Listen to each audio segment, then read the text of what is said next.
Hi, this is Isabella from Distech Controls, and I'm here to introduce you to some great new features that have been added to the Distech Controls ECB BACnet and ECL Lawnworks 50 series controllers. The main enhancements are the new graphically configurable schedules and calendars. I'll enter the Schedules and Calendars menu. Here we have the available schedules and calendars. Schedules are typically used to configure a weekly schedule. For example, the work week can be from Monday to Friday with working hours from 8 a.m. to 5 p.m. Calendars, on the other hand, let you globally specify holidays and other special days. A calendar can then be referenced in multiple schedules, allowing you to create recurring holidays only once. Let's start with weekly schedules. Here we have the weekly view of the schedule. By highlighting each weekday, a graphic representation of the daily schedule is shown on the right. To view more details for a specific day, we'll select a weekday, and here we can view the schedule for that day. Events that are marked with an asterisk indicate a default value. This is where I can change the default value or add a brand new event. The events without an asterisk allow me to modify or delete an event. I'll go ahead and modify this event. I'll change my start time to, let's say, 7 a.m. Notice as I turn the jog dial that the time changes in increments of 10 minutes. I can also do the same in increments of 1 minute by pressing and turning the jog dial at the same time. And I'll also change my end time. I'll exit, and here we see the newly modified hours. Now to add a new event, I'll select another weekday. For example, Friday doesn't have any scheduled events, so I'll go ahead and add one.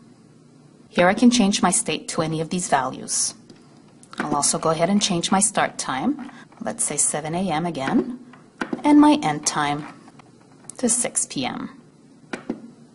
When exiting the schedule configuration, I'll be asked to save or reject my changes. I'll go ahead and save. Now let's move on to special events. Special events are used to define special days or any exception to the weekly schedule. Remember that special events have priority over any weekly schedule. Here I have a list of predefined special events. I'll go ahead and add a new one. I'll add a special event such as a day when maintenance work will take place on the system. So with a date type, I'll go enter that specific date. So let's say Monday of the month of November on the 5th of this year. There are many different combinations that can be scheduled using any of these date types, whether it's a date range, a week and day, or a reference to an existing calendar. At the bottom of the screen, there is a scrolling legend that indicates the meaning of the formats and the acronyms that are used in the special events screen. Now we'll take a look at the calendars. Calendar events define special event days. For example, on New Year's Day, I can set my system to be off. To do so, I'll select a calendar and I'll add a new event. Because New Year's Day is a specific day, I'll select date as the type and I'll enter the specific date here. So I'll go ahead and select the month of January on the 1st of every year. There are other special event days that can be added to a calendar. Here we have a date range, for example. To accommodate vacation schedules, companies may close for a few weeks in the summer. If so, then we can enter a time period using a date range as shown here. We have a start date and an end date. Or we can also have a week and day type for a holiday such as Labor Day, which falls on the first Monday of September of every year.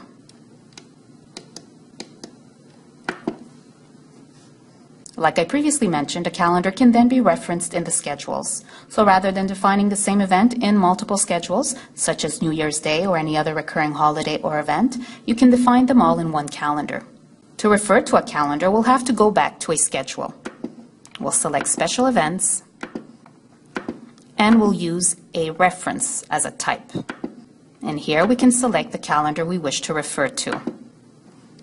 If I exit, we see that we have the calendar reference here at the top of the list. That's it for schedules and calendars. I'll exit to my main menu. And another new feature that has been added to the 50 series controllers is found in the PID loop menu. I'll go ahead and access the PID loop menu here. As seen in our first video, the PID menu allows us to view, configure, and tune the controller's PID loop parameters, but also to see a graph like the one on the right of the PID loop's performance. The new option that was added is the graph period option shown here. This option is used to modify the PID loop plot scale to adapt, for example, your view to the PID loop's response time. Here we see that it's already set to 3 minutes. I'll modify this, and I'll set it to half a minute. Now, if we take a look at the graph on the right, we see that the x-axis values and the graph view have updated accordingly. This pretty much summarizes the new features for the 50 series controllers. You can also refer to our previous Part 1 video for an overall view of all other features, or refer to the related documentation on our website. Keep in mind that some of the features covered in these videos are available only with certain controllers.